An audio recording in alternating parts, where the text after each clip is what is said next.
Parshat Chayei Sarah, literally the life of Sarah, is an interesting name for a parsha that begins with the death of Sarah and continues with the crying, the mourning, the eulogizing, and eventually the burying of Sarah by her beloved husband Abraham. Rabbi Lord Jonathan Sachs, Rabbi Yaakov Tzvi ben Aryeh David, Zichrono Livracha, suggests that Chayei Sarah is actually the perfect name for this week's parsha, in the sense that even though it begins with Sarah's death, it continues the story of the two main passions and purposes of Sarah's life, namely her relationship with Abraham, her partnership with him, and her role as the mother of Yitzchak. At the time of Sarah's death, the main promise that Hashem has made to Abraham about his taking over, his ownership, his proprietorship of Eretz Canaan, of the lands of Israel, has as of yet been unfulfilled. Abraham owns no lands in the lands of Israel when Sarah passes away. His first purchase, his first taking ownership of the land happens with Merat HaMachpelah at the death of Sarah. This is what Sarah lived for. And secondly, Hashem had promised Abraham many times that his children, his descendants, would number the stars. At the time of Sarah's death, there was only Yitzchak to carry on this legacy. With Sarah's death, it seems that Abraham is inspired. It's the catalyst again for him to take action and to try to find an appropriate wife and an appropriate partner for Yitzchak so that the next generation can be born and this promise can too be fulfilled. As we look back at the life of Sarah, 127 years of accomplishments and also of struggles and difficulties, there's one small, very well-known Rashi that I want to point out.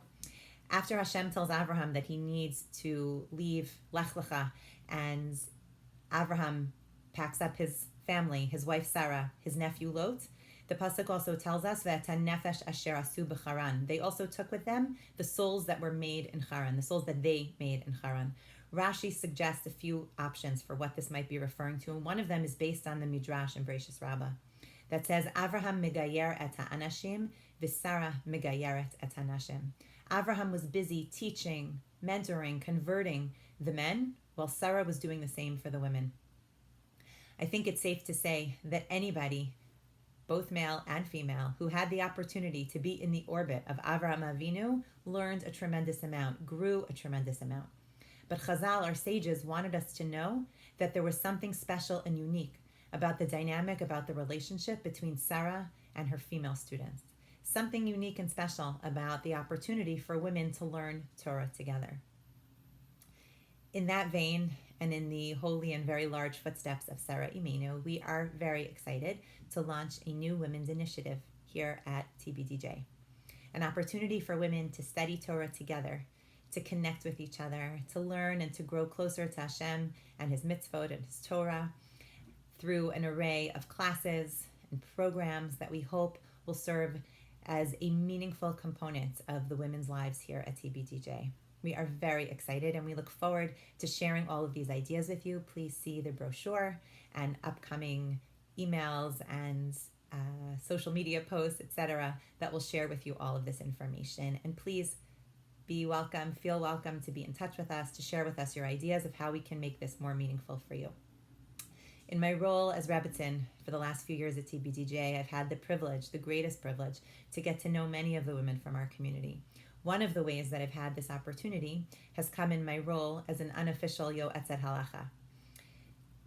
A Yoetzet Halacha is a woman who is trained to advise other women in areas of Jewish law where they intersect with women's health, particularly the laws of mikvah, nida, taharat mishpacha, family purity. And so certainly in the last year where we have faced this very painful pandemic, the keeping of this mitzvah has grown more complicated, and it's given me a unique opportunity that I'm so grateful for to connect and frankly be inspired by the women of our community who have tried so sincerely to maintain their commitment to keeping this mitzvah. And so going forward in a more formal and official capacity, I will be serving as the Yoetzet Halacha for the Montreal community through TBDJ. An opportunity, I hope, to be able to meet with women, to discuss the issues that arise in this area with women, to answer your questions, and to, God willing, continuing our connection and deepening it in this aspect of the Women's Initiative. I want to extend my heartfelt appreciation, Hakaras Hatov, to the leadership, the board, TBDJ, and of course to the rabbi, for recognizing that this was something that was missing in our community, that we wanted to offer something a bit more a bit more targeted, a bit more special, a bit more unique to the women of our community. So I thank you. And a very special thank you to Shira Vasilevsky-Miller, who has invested a tremendous amount of time, energy, and effort to take this from vision to reality. I look forward very much to these upcoming opportunities to learn, to connect, that we should all hopefully be together soon, soon, soon in good health, with opportunities to come closer to Hashem and to each other in joy and in celebration.